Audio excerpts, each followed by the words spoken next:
I see what they did there. I see what these jokers did. Sure, you can mention Fantavision all you want with the fireworks display during a flyby of a city scene at night. That's all well and good, but every other aspect of this game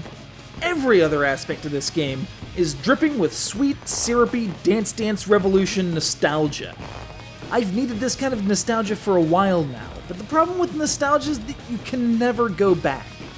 I'm getting all teary. Blow some things up while a techno remix of classical music plays in the background. I need to compose myself.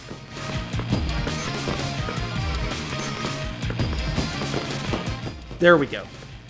Boom Boom Dollar, Rocket, broke into the music gaming scene long after said music gaming scene shriveled and was put on life support. This wasn't going to go toe-to-toe with Guitar Hero or Rock Band. It was positioned in an entirely different direction toward the then dormant DDR end of the spectrum. Heck, the name itself invokes DDR, and specifically a song from First Mix that I've already cited by accident. They even used the same font as the original DDR logo. It's quite obvious that this thing wanted to be a refreshing return to the arrow-based dance gaming of yore. As such, it supports your Ddr Pad in addition to the standard Xbox controller, or even your favorite guitar.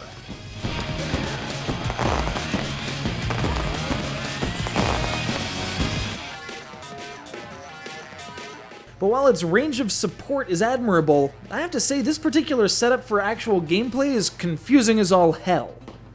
Music is a linear progression, bar after bar, note after note.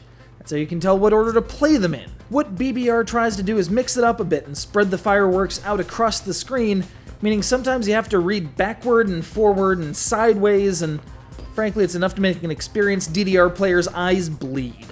You thought boost and reverse were bad, try having two notes on extreme opposite sides of the screen as you try to judge whether they're to be hit simultaneously or a half beat apart from each other. As much as I dig this brave new aesthetic, from a practicality standpoint it doesn't really work that well. If you're not working toward a uniform point, timing is very difficult to judge, especially when sight reading. It's the same problem I had with Samba de Amigo.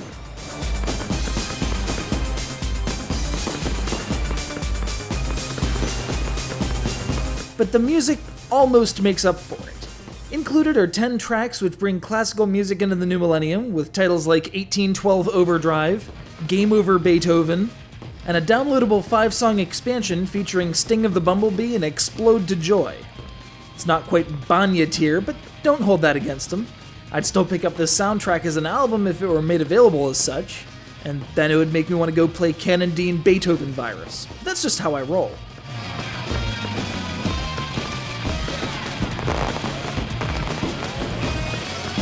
You can't go back to the days when DDR was relevant. It just ain't happening.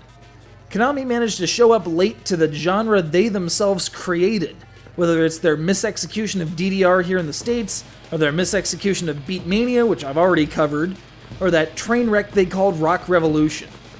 Boom Boom Rocket evokes the ghost of the prime of the dance game era, but then calls into conversation its very existence as a ghost, and then shoots a firework through it just to prove that it's no longer substantial.